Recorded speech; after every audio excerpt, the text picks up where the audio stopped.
नमस्कार, मैं हूं जयंती झा और आप देख रहे हैं राष्ट्रीय समाचार। पहले एक नजर हेडलाइंस पर।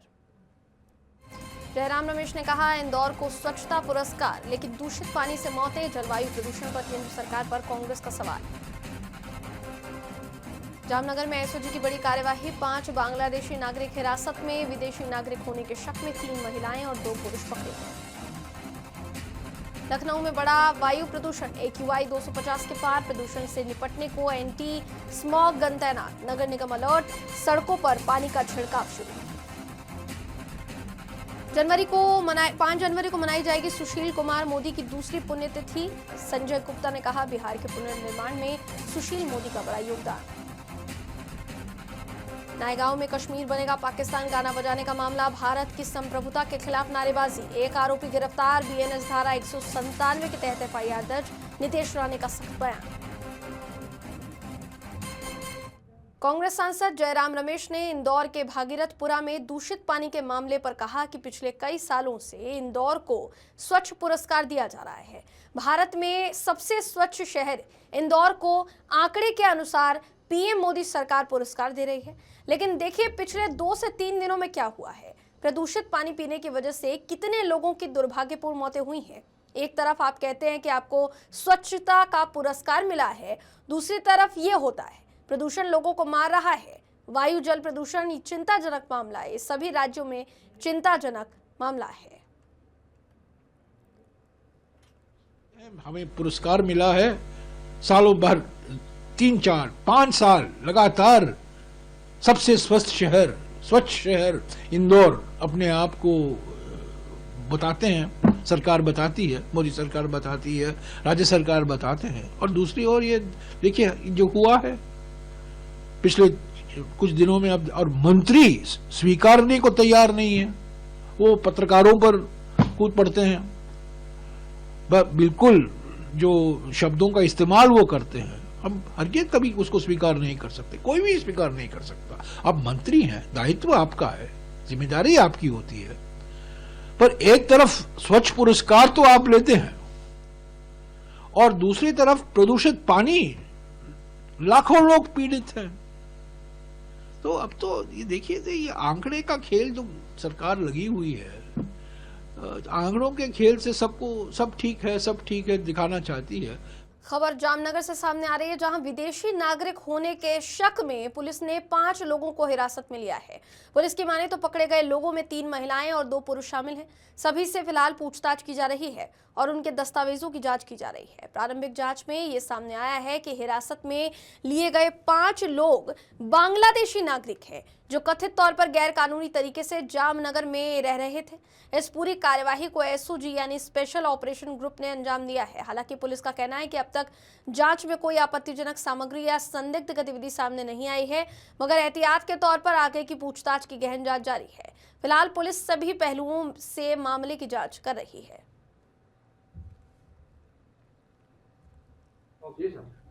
Jamnagar police special operations group SOG के द्वारा उनके जो PSI हैं AV खेर और उनके कांस्टेबल कुलदीप सिंह सोदा को एक इन्फॉर्मेशन मिली थी, जिसमें जामनगर में कुछ व्यक्ति बांग्लादेश के जो नागरिक हैं वो अवैध तरीके से रह रहे हैं। इस बातमी के आधार के ऊपर SOG के द्वारा इसमें रेड की गई थी पटेल कॉलोनी से नंबर 11 के अंदर, जहाँ पर कुछ कुल मिलाकर 5 व्यक्ति इसमें पाए गए, जिनके नाम हैं Shahbuddin Mohammad Gaus Shaikh, Mohammad Arif Mujbir Shaikh, Jamila Begum wife of Anardi Shaikh, Najma Begum daughter of Abdul Hakim Howlader और मुर्शिदा बेगम वाइफ ऑफ मोहम्मद आरिफ मुजबिर शेख। इन 5 व्यक्तियों के पास से कोई भी उनका आइडेंटिटी प्रूफ और उनका कोई वैलिड वीज़ा या कोई पासपोर्ट और यदि कोई ऐसे प्रायर परमिशन इससे कोई मिला नहीं है, जिनके आधार पर अभी इन 5 व्यक्तियों को रिटेन किया गया है और आगे की कार्यवाही अभी जारी है। प्राथमिक तपास के दरमियान मिला है कि ये लोग बेसिकली फ्रॉम बांग्लादेश से आए हुए हैं और कितने साल से और कितने टाइम से यहाँ इंडिया में या फिर गुजरात और जामनगर में कब से रह रहे हैं, उसकी अभी इन्वेस्टिगेशन बाकी है। उत्तर प्रदेश के लखनऊ में ठंड के साथ साथ वायु प्रदूषण भी लगातार अपने चरम पर है। शहर का AQI 250 के पार पहुंच गया है, जिससे स्वास्थ्य पर गंभीर असर पड़ने का खतरा बढ़ गया है। नगर निगम ने एंटी स्मॉग गन तैनात कर दी है और प्रदूषण को कम करने के लिए सड़कों पर पानी का छिड़काव जारी है। बिहार के पूर्व उप मुख्यमंत्री स्वर्गीय सुशील कुमार मोदी की दूसरी पुण्यतिथि 5 जनवरी को मनाई जाएगी। इस अवसर पर सुशील कुमार मोदी स्मृति शोध संस्थान द्वारा आयोजित प्रेस कॉन्फ्रेंस में विधायक संजय गुप्ता ने कहा कि बिहार के पुनर्निर्माण के लिए संघर्ष करने वाले नेता सुशील कुमार मोदी को उनकी पुण्यतिथि पर नमन किया जाएगा।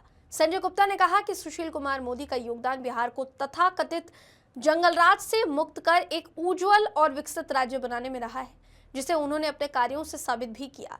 उन्होंने आरोप लगाया कि सुशील मोदी ने लालू प्रसाद यादव के कथित कारनामों को उजागर किया, जिसके चलते उन्हें उस समय जेल भी जाना पड़ा।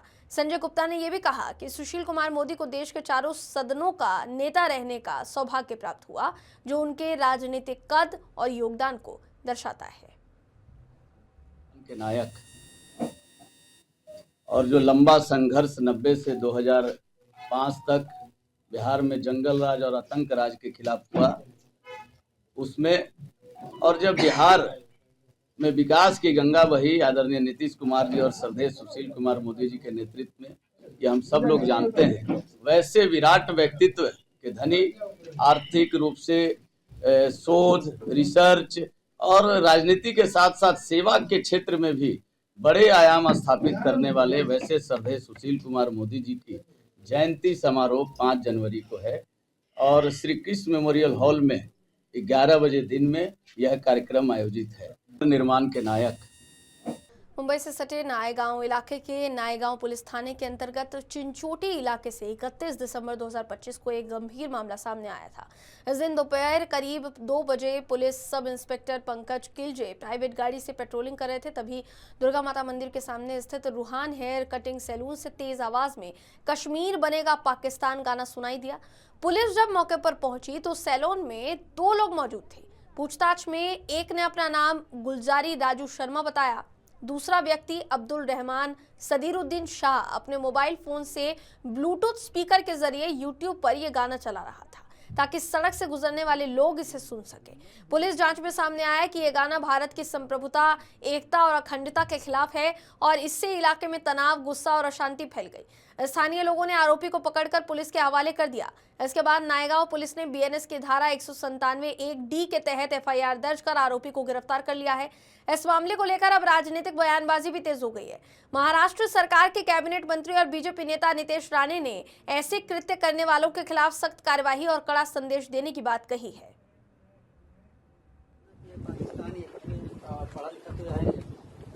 जैसे उन्होंने सुना कि पाकिस्तान का नाम लिया तो उन्होंने उन्होंने जब मना किया तो उसी पे जो है कि तुरंत इन्होंने बंद कर दिया। उन्होंने बंद कर, क्योंकि भाई हमें पाकिस्तान से क्या मतलब, हमारा देश कैसे हमारे मोबाइल में तो नहीं बजता ना। लेकिन नहीं, बराबर बोलिए मैडम बराबर आप बोल रहे हैं। मैं कहाँ पर कुछ कह रहा हूँ कि गलती से नहीं है। पढ़े लिखे नहीं हो वो बात तो चलो ठीक है, भाई साहब कश्मीर पाकिस्तान बनेगा मैडम, लेकिन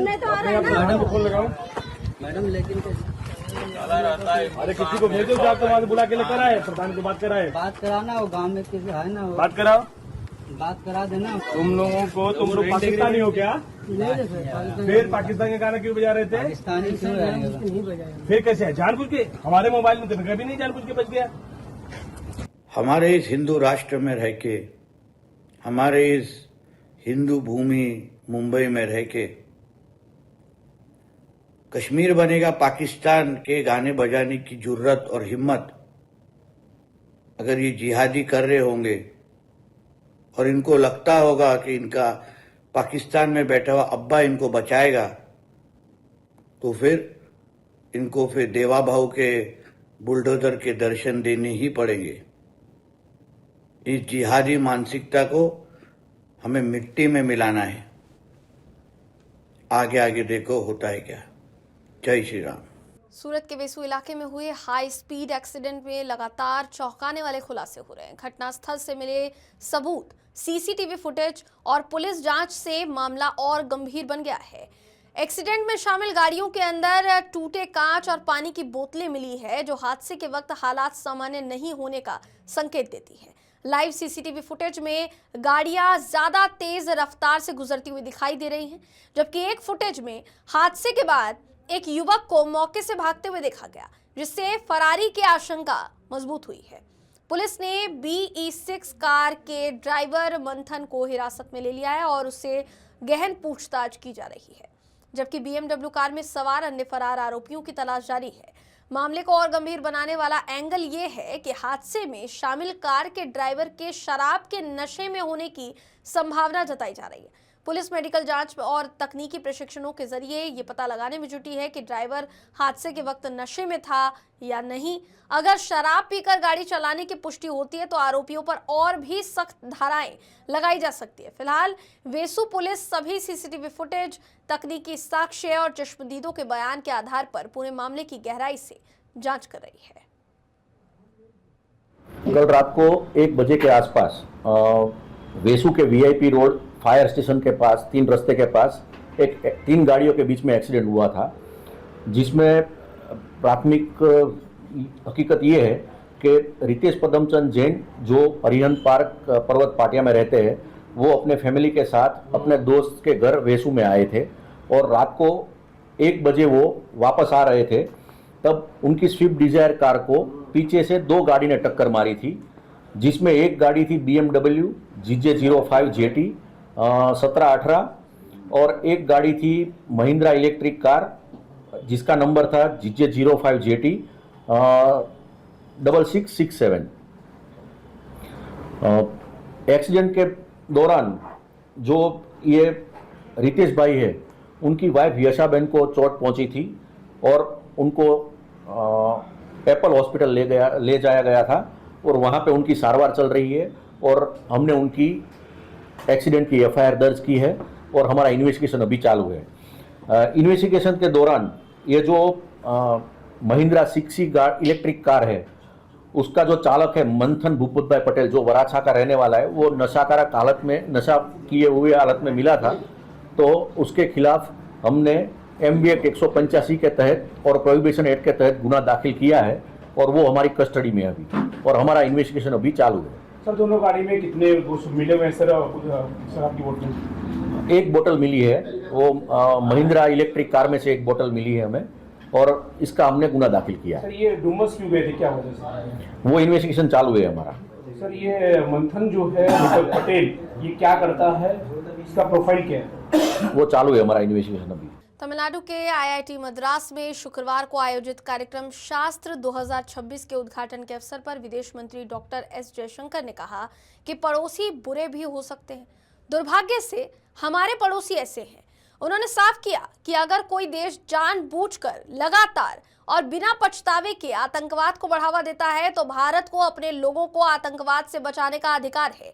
विदेश मंत्री ने कहा कि इस अधिकार का उपयोग कैसे किया जाएगा ये केवल भारत पर निर्भर करता है और कोई भी देश हमें ये नहीं बता सकता कि हमें क्या करना चाहिए। जयशंकर ने कहा, दशकों से जारी आतंकवाद की स्थितियों में पड़ोसी के प्रति अच्छी भावना बनाए रखना मुश्किल हो जाता है। उन्होंने बांग्लादेश की अशांति का भी जिक्र किया और कहा कि हाल ही में बांग्लादेश की पूर्व प्रधानमंत्री बेगम खालिदा जिया के अंतिम संस्कार में भारत का प्रतिनिधित्व करने गए थे। जयशंकर ने यह भी बताया कि अगर पड़ोसी अच्छे हों या कम से कम नुकसान नहीं पहुंचाते तो भारत निवेश करता है, मदद करता है और साझा करता है। अंकिता भंडारी हत्याकांड को लेकर उत्तराखंड सरकार ने एक बार फिर अपना रुख साफ कर दिया है। भाजपा मुख्यालय में आयोजित पत्रकार वार्ता में कैबिनेट मंत्री सुबोध उनियाल ने कहा कि अगर इस मामले में किसी के पास कोई नया और विश्वसनीय साक्ष्य है तो सरकार उसे स्वीकार करने और उसके आधार पर हर स्तर की जांच कराने के लिए पूरी तरह तैयार है। उन्होंने आश्वासन दिया कि साक्ष्य देने वालों को पूरी तरह सुरक्षा मुहैया कराई जाएगी। मंत्री ने जनता और संबंधित पक्षों से अपील की है कि वो किसी भी महत्वपूर्ण सबूत के साथ आगे आए। उन्होंने साफ किया कि सरकार का उद्देश्य अंकिता को पूर्ण न्याय दिलाना है और इसमें किसी भी स्तर पर कोताही नहीं बरती जाएगी। पत्रकार वार्ता के दौरान सुबोध उनियाल ने यह भी कहा कि वर्तमान में अपराधी सजा पा चुके या जेल में हैं, उन्हें बचाने के लिए कोई बड़ी साजिश भी रची जा सकती है। उन्होंने विपक्ष और अन्य आंदोलनों की ओर इशारा करते हुए चेतावनी दी कि बिना तथ्यों के आरोप लगाना जांच को भटकाने का प्रयास हो सकता है। कांग्रेस लगातार हमलावर है। देखिए, सरकार अपना पूरा पक्ष रखती है और उसमें जिस तरह से सरकार ने इसकी संवेदनशीलता को समझा, तत्काल SIT का गठन किया है वरिष्ठ IPS अधिकारी के नेतृत्व में। उसके बाद बाकायदा पूरी जांच की गई। जांच के समय में कहा गया कि कोई भी साक्ष्य किसी के पास हो वो प्रस्तुत करे। फिर अल्टीमेटली उन लोगों ने एडमिट किया और ट्रायल कोर्ट में भी आजीवन कारावास मिला। उच्च न्यायालय ने उसको सही ठहराया और इसमें शुरुआत में भी सीबीआई जांच की बात की गई थी। जब उच्च न्यायालय ने उसको नकार दिया, उच्च न्यायालय ने कहा कि एसआईटी सही दिशा में जा रही है, किसी भी बड़े व्यक्ति को बचाने की बात नहीं की जा रही है और एसआईटी की जांच सही है। उस आदेश के विरुद्ध जब कुछ पक्ष उच्चतम न्यायालय गए तो माननीय उच्चतम न्यायालय ने भी हाई कोर्ट के आदेश को सही ठहराते हुए उनकी अपील को निरस्त कर दिया। तो ये निश्चित रूप सरकार इसमें पूरी संवेदनशीलता से, अभी एक ऑडियो क्लिपिंग जो मार्केट में है, सरकार का बहुत स्पष्ट मानना है कि अगर कोई क्रेडिबल साक्ष्य हो तो निश्चित रूप से हम आजकल तैयार हैं। ये सरकार का। बांग्लादेश के मुद्दे पर राजद नेता मनोज कुमार झा ने कहा कि भारत दक्षिण एशिया का सबसे बड़ा देश है, इसलिए क्षेत्रीय स्तर पर स्पष्ट संदेश देना उसकी जिम्मेदारी बनती है। उन्होंने आगे कहा कि पूरे दक्षिण एशिया की संरचना में जिस संवेदनशीलता की आवश्यकता है उसका अभाव अलग अलग देशों में दिखाई दे रहा है। मनोज कुमार झा ने जोर देते हुए कहा कि इस स्थिति को देखते हुए भारत सरकार को एक स्पष्ट और जिम्मेदार संदेश देना चाहिए। ट्रांसफर ऑफ पावर हुआ है तो हमारी जिम्मेवारी बनती है एक संदेश देने का, लेकिन इस पूरे साउथ एशियन जो आर्किटेक्चर है इसमें जो संवेदना चाहिए उसका अभाव अलग अलग देशों में दिख रहा है। और मैं समझता हूं कि हमारे एमईए को भी, हमारी सरकार को भी एक संदेश स्पष्ट तौर पे देना चाहिए। मैं स्मरण कराऊं इन्हें कि 71 में जब हालात बिगड़ रहे थे तो ऑल पार्टी मीटिंग्स कॉल की गई थी कोई भी पहलकदमी लेने से पूर्व। क्या आज का क्षण वो क्षण नहीं है? विधानसभा के मुख्य सचेतक जोगेश्वर गर्ग ने विधायकों के स्टिंग ऑपरेशन मामले पर कड़ा रुख अपनाते हुए कहा कि भले ही स्टिंग में पैसों का लेन देन न हुआ हो, लेकिन बातचीत में हाँ कहना भी गलत है। जोधपुर प्रवास के दौरान सर्किट हाउस में मीडिया से बातचीत करते हुए उन्होंने बताया कि जनप्रतिनिधि होने के नाते ऐसी बातचीत भी नैतिक रूप से गलत है। उन्होंने ये भी कहा कि नैतिकता केवल नेताओं तक सीमित नहीं बल्कि हर नागरिक के लिए जरूरी है। हालांकि विधायकों की जिम्मेदारी ज्यादा होती है। का सवाल है तो सिर्फ विधायक या सांसद नहीं, पूरे हर आम नागरिक से यह अपेक्षा की जाती है कि वो नैतिकता के अनुरूप व्यवहार करे और जो उसको नहीं करना चाहिए, अकरण्य कार्य वो नहीं करे। विधायक भी इंसान है, देश का नागरिक है और विधायक है, जनप्रतिनिधि है, इस नाते उसकी जिम्मेदारी ज्यादा बढ़ जाती है और उससे उम्मीद की जाती है कि वो बिल्कुल अप टू द मार्क चले और कुछ भी गलत काम नहीं करे। इन 3 मामलों में भी जैसे हमको पता चला, मुझे पता चला, मैंने तुरंत, हालांकि मैं जालौर में था, लेकिन मैंने तुरंत पत्र लिख के विधानसभा अध्यक्ष को भेजा और उन्होंने मेरे पत्र को स्वीकार करते हुए सदाचार समिति को मामला भेज दिया। सदाचार समिति परीक्षण कर रही है तीनों मामलों का और गुण दोष के आधार पर वो निर्णय करेगी। निर्भर करता है कि उस शिकायत में कितना दम है, कितने तथ्य हैं। खबरों का सिलसिला यूं ही जारी रहेगा। देश और दुनिया की तमाम खबरों के लिए देखते रहिए राष्ट्रीय समाचार।